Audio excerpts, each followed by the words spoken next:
Gudang penyimpanan BBM ilegal di Sungai Pinang, Kecamatan Rambutan, Banyuasin, Sumatera Selatan, digerebek polisi Minggu sore lalu setelah menerima laporan terkait aktivitas ilegal itu. Penggerebekan dilakukan Polsek Rambutan dan Ditreskrim Suspolda Sumsel, namun gudang tak ada penghuninya. Polisi menemukan 5 drum BBM ilegal berkapasitas 200 liter, 9 dirigen, 1 unit mobil bak terbuka, pompa, dan lainnya.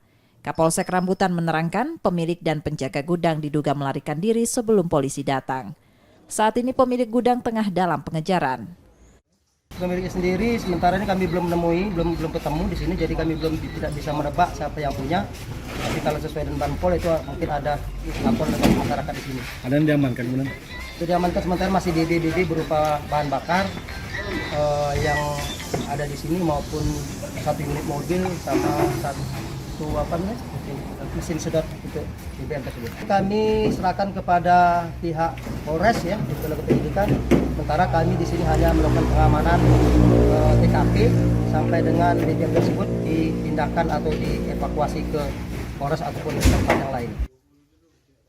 Barang bukti yang disita akan dibawa ke Polres Banyuasin untuk proses penyelidikan lanjutan. Reski Oktora, Muklas Diferensial, Kompas TV, Banyuasin, Sumatera Selatan.